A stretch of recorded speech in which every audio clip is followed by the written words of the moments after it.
Hey, what's up? I'm Guy. I'm John. This is our YouTube channel. Subscribe to this channel. Give this video a like. Check out the podcast below in the description. Do it now. John, are you a big Deebo Samuel fan? I'm a big fan of, yes. I'm a big Deebo Samuel fan. Kyle Shanahan, the way he uses him, Deebo is clearly a core player on offense, plays his ass off, gives you everything he's got, absolutely a playmaker. We saw it in the Super Bowl, right? In the biggest moments against the best teams, Deebo Samuel is a guy you can rely on if he's on the field. Swiss Army knife. But with super good hardware in the Swiss Army knife. Yeah. Right? All the stuff he does really well. Swiss Army knife with Wi-Fi. The problem is he is just consistently injured. And we've got now 6 years of data going back to college. He missed a game in his rookie year. He had a little issue in minicamp, but he played the season. He missed the Week 7 game against Washington, had a groin, but played the rest of the year, played 15 plus 3, 18 of their 19 games, right, including the postseason. Yeah. This year he had the offseason foot, comes back, gets the hamstring. Now he's done again with the hamstring. He's only played 5 games this year. You go, 2 years, rookie plus this, not a lot of data. But I went back to college, John. He only played in 5 games as a redshirt freshman, hamstring. He missed 3 games as a redshirt sophomore at South Carolina. As a junior, he broke his leg, only played in 3 games. He played in every game as a senior. So he played 60% of his college games. He's now played about that. He's played better than that 66% of his NFL games. But in the last 6 years, Deebo Samuel has missed 38% of his team's games. College, 4 years. NFL, 2 years. I'm concerned about it. I understand liking this player. I understand why they drafted him. I'm glad he's on the Niners. I enjoy watching him. The number one thing I think they need to do moving forward when they're in these draft meetings, and guys like Deebo come up, the separating factor moving forward when they draft, if 2 guys are equals and they're going to be drafting potentially in the top 10 of every round, right? Who knows how these last 3 games play out? They easily could lose all 3 of them, especially if Nick Mullins has to start them all. The key guy is going to be durability. When you have something like Deebo Samuel, just whoever his equivalent is this upcoming draft at whatever position, corner, guard, you have to prioritize the guys that have played in the game. Because the one thing that's consistently happening to the Niners, guys get injured a lot, but many of the guys that are getting injured a lot have been injured before.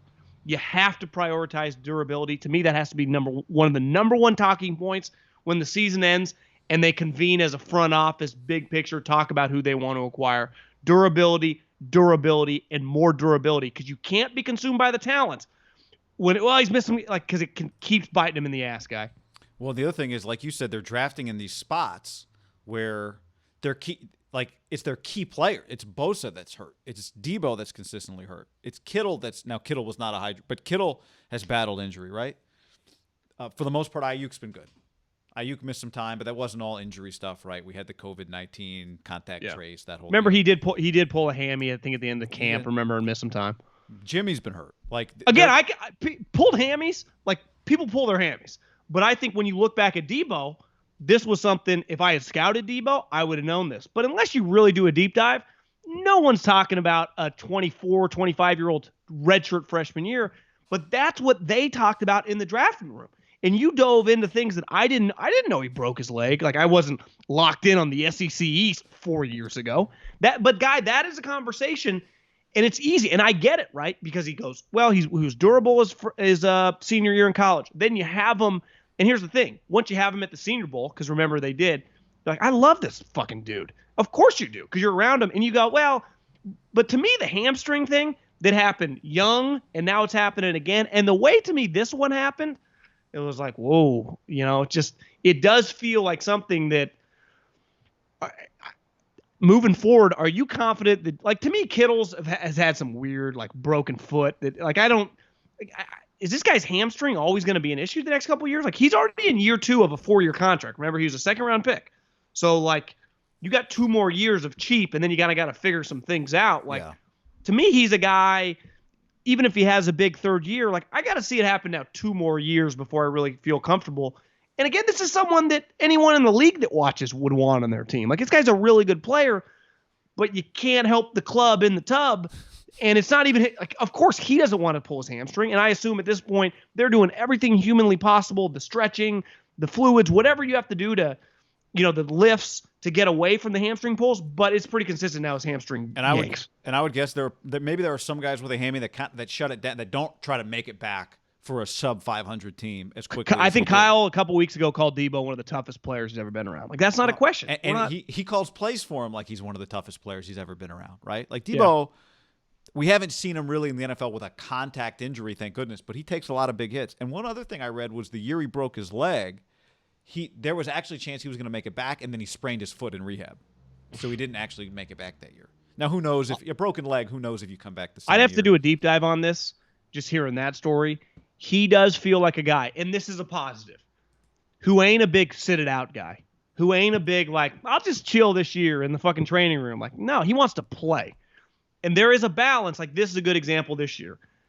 He pulled his hammy a couple times, and he keeps coming back. It's like, well, he's probably going to come back. I wonder if he almost rushes it back because he's just the way he's wired. He ain't wired to, like, get out of bounds. Like, he's wired to lower his shoulder and fucking light guys up. Same thing, like, I'm not wired to just hang out with the trainer.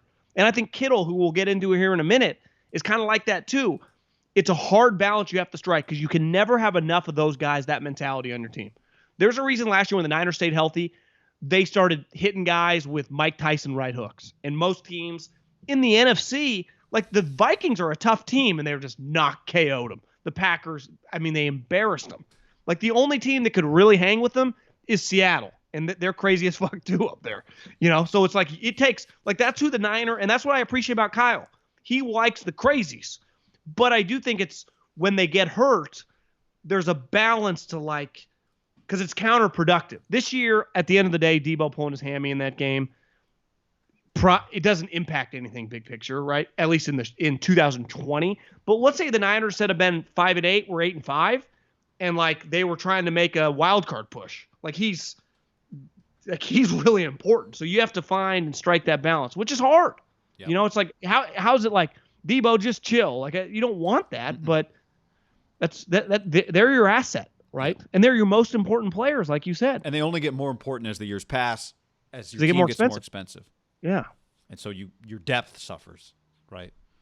And we've talked about, like, this is a year Kendrick Bourne's been good for them this year, right? He's picked it up in games where other players were out, like Deebo. But it's going to be hard for Kendrick Bourne to be on this team again. He's too good. How's he going to be on the team next year? He just, someone could pay him. If the Niners can pay him 2, some team can pay him 4.5, and he's just a winning player. Yeah. Right? Yep.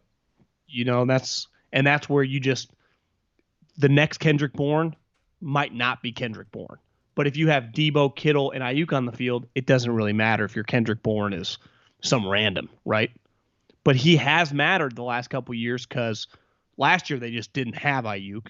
And this year, Ayuk and Deebo just feel like they're never on the field at the same time. But if you just get those two guys on the field at the same time, like part of the thing when you watch Seattle, for example, it's like Lockett and DK are just always on the field. Like you can rotate some of the other guys, not well-known guys. Historically, like the some of the great Peyton Manning teams and Patriot teams, like as long as you got 2 sweet options, like your third, fourth guy can just kind of be rotational role players. Yep. But when you take away Gronk, like on some of those Patriot teams, it always had left a huge hole. Yeah. Like the Niners are going to be very top heavy with those 3 guys next year, right? Yep. Deebo, Ayuk, Kittle. Yep. And then they're stable of running backs.